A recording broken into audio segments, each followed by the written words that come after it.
December 1823. A poor woman digs a skeleton from an English cliff, a tiny head on an impossibly long neck.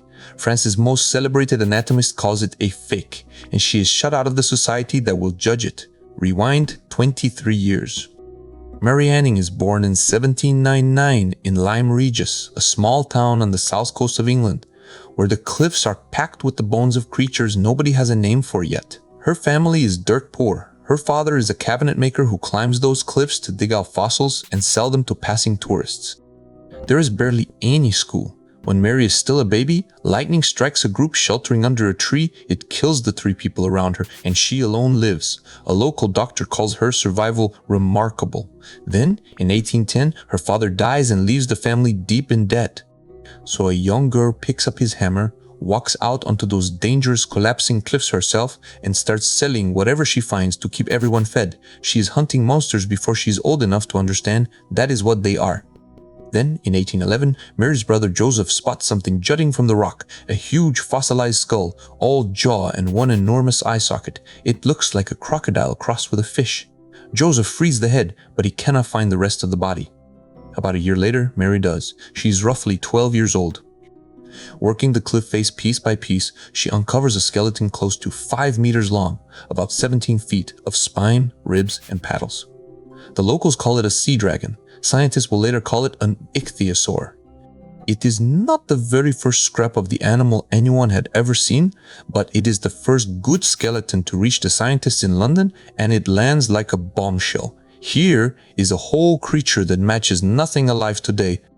A self-taught girl with almost no schooling has just handed the experts a problem they cannot explain, and she is only getting started.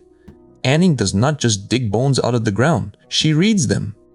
She has almost no formal education, but she teaches herself the science, anatomy, geology, how to draw a skeleton so accurately that experts trust her sketches. Inside the rib cages of her ichthyosaurs, she keeps noticing strange little stones. Everyone assumes they are just pebbles. Mary breaks them open and finds tiny fish bones and scales packed inside. She works out what they really are. Fossilized droppings, the last meals of animals dead for an unimaginably long time, turned to stone inside their guts. She tells the geologist William Buckland. In 1829, he publishes the idea and gives these fossils a name. Coprolites. The name sticks. The insight was hers. And this is the pattern of her whole life in miniature. Mary sees it first, a gentleman scientist writes it up, and the credit ends up with his name on the page. Hold on to that, because it is about to happen on a much bigger stage.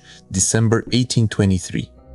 Mary is in her 20s now, known up and down that coast for what she can pull out of the rock. On the beach below the cliffs, she uncovers something that stops her cold.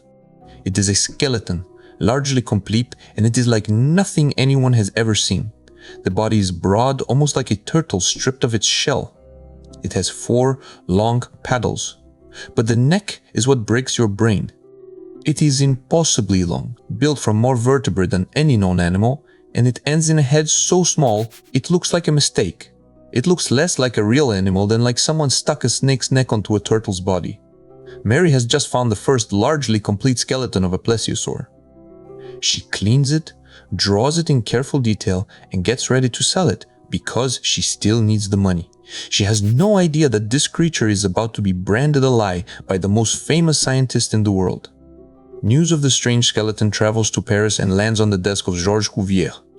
Cuvier is the man who more or less invented comparative anatomy. Give him a single bone and he can reconstruct the whole animal. In this world, his word is close to law. He studies the drawings of Anning's plesiosaur, that ridiculous neck, that tiny head, and he simply does not believe it. No real animal is built like this, he says. It has to be a fake, bones from different creatures glued together into a monster to fool collectors. That is about the worst thing you can say about a fossil hunter. It calls her a fraud. So the Geological Society of London lays the specimen out and examines it, bone by bone. And the bones hold up. Every vertebra belongs. Nothing is glued, nothing invented. Cuvier, to his credit, admits he got it wrong and accepts that the creature is real. The most powerful naturalist in Europe had looked at Mary Anning's find and called it impossible. He was the one who was mistaken. Here is why that fight mattered so much. In the early 1800s, plenty of serious people still believed that no species could ever truly die out. God had made the world complete, the thinking went, and nothing in it was ever lost. Anning's monsters blew a hole straight through that idea. Here were gigantic sea reptiles that existed nowhere on Earth anymore, creatures that had clearly lived and clearly vanished. Her fossils were hard physical evidence for extinction and for a former world that had run for ages before the first human ever drew breath. They handed Cuvier the very proof he needed to argue that whole species really had disappeared, and Anning kept finding more. In 1828, she pulled out a tangle of thin, hollow bones and long wing fingers, the first flying reptile, a pterosaur, ever found outside Germany. Buckland described it, and it was later named Dimorphodon. A self-taught woman on a beach in Dorset was quietly rewriting the entire history of life on Earth. So you would think the scientific world would throw its doors open for her. It did not. Mary Anning could find these fossils, clean them, and understand them better than almost anyone in England. But she could not join the club that studied them. The Geological Society of London did not admit women. Not as members, not even as guests at its meetings. It would not let a single woman in until 1904, 57 years after Mary was dead. The gentlemen bought her fossils, put them in their museums, and wrote the papers that built their reputations. And again, they left her name out. The discovery was hers, the credit was theirs. Her friend Anna Maria Pini wrote it down in her diary. These men of learning, she said, had sucked Mary's brains and made a great deal by publishing works of which she furnished the contents, while she derived none of the advantages. They needed her. They just would not name her. Here is what I actually think about all this. The Cliffs did not care that Mary Anning was poor or female or self-taught. The bones came out of the rock, the same for her as they would have for any professor, and she read them better than most professors could. That is the part that stays with me. The knowledge was real, and it was hers. The only thing standing between her and the credit were a membership rule and whose name went on the paper. We like to tell ourselves that talent rises and the best ideas simply win. Anning's life is a hard reminder of how much that still depends on who gets allowed in the room. She did the work that pushed the science forward, and the system was built so that the work counted while the person who did it did not. Judge people by what they actually build and figure out, not by the box they were born into. Anning fit no box at all, and she was right about the rocks, while the famous men were wrong.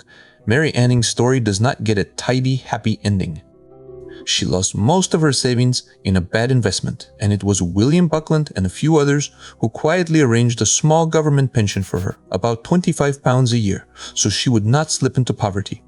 She died of breast cancer in 1847, only 47 years old, still living in the same little seaside town where she was born. For a long time, history mostly forgot her, but the fossils she pulled from those cliffs still sit in the great museums, still teaching us what the ancient world looked like. In 2010, the Royal Society named her one of the 10 British women who did the most to shape the history of science. She got there in the end, only about 160 years too late to enjoy it. So here is my question for you. How many other people were right and did the real work and got written out of the story just because they were never allowed in the room? Tell me in the comments.